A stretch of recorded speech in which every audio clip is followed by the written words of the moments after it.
Alright, so when we're talking about empty hand weapon disarming, we're talking about the situation of me not having anything and my opponent either having a stick or a knife. And before we get into the techniques, there's a couple of things you need to understand.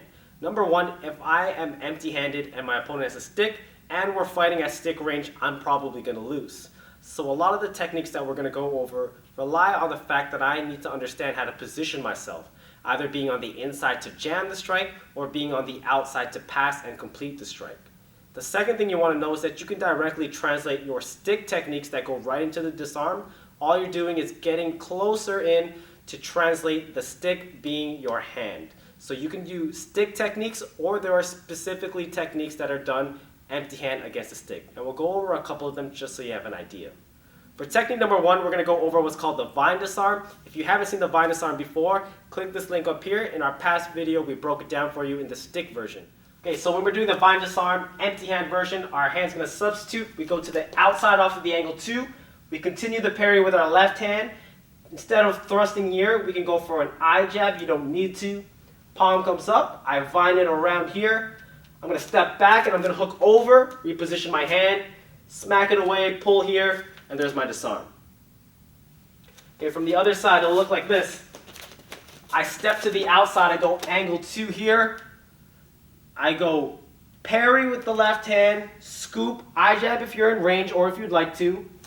Okay, slide back, reposition the hand and hook, hammer and pull. All right, now when we go into the empty hand specific vine disarm, we're still working off of the angle 2. This time what's going to happen is once I go for the parry here, I'm going to grab it. I'm going to continue to bring it down with just my right hand. I'm going to take my left hand. Once it reaches center at the bottom, I'm going to put it in between my arm and the stick. I'm going to form a fist and I'm going to let it rest inside my elbow. I'm going to bring this up here and I'm going to punch and eject it at the same time. Okay, from the other side, we parry and grab. Once it reaches down to the center, my left hand goes in between my hand and the stick. The stick is going to rest on the inside of my elbow. I bring it up and I give a hook. Alright, so for the next technique, we're going to be working off of angle 1, and the way I'm going to accomplish this is by jamming the strike.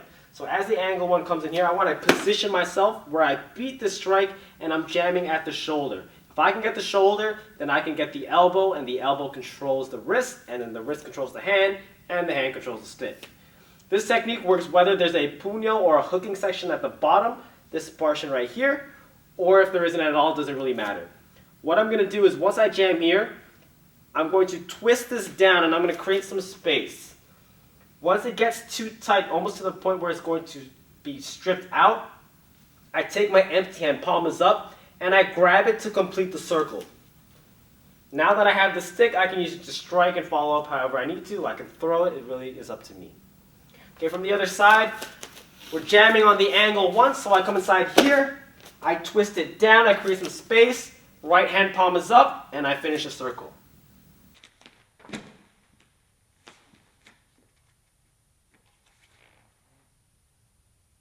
Okay, so one of the tips that's going to help you the most with this disarm, when I'm in this position and I'm bringing it down, I want to make sure that I'm twisting it. See how my palm is coming up here?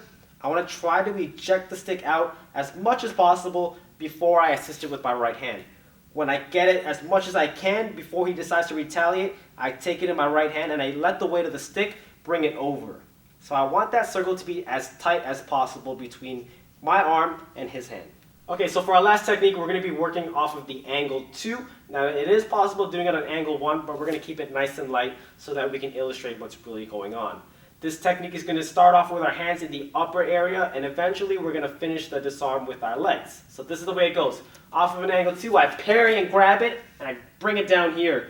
What I'm doing now is I'm going to give myself some space where my right leg can come up, and I'm going to place it along my thigh. This is the most important part. You're not kicking it out of their hand, because that's going to happen. It's just going to flick and go back to its regular position. You're going to glue it to your thigh, and you're going to pull the hand away from the stick. And that's how you get a much more effective disarm. A lot of the times what our grandmaster used to do is after this disarm, he'd be in position to kick and use his arm as actual weight to balance.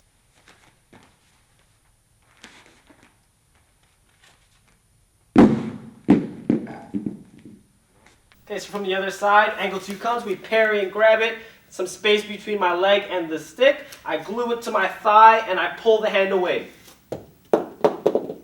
Alright, so that was your Technique Tuesday for this week. Very important to know that if you are ever in the situation where your opponent has a weapon and you don't, do your best to improvise first. Because it is a weapon-oriented system, you can always transfer your skills to something else. Be it your keys, be it a necklace, a scarf, something that's going to give you more of a chance than just your hands. And when it comes down to it, if you really need to get your hands dirty, make sure you get into the position and you commit to it 100%, or you get the heck out of there. Hope you guys enjoyed the video. Give this video a thumbs up if you haven't already. Make sure you hit that subscribe button. And until next time, catch you guys then.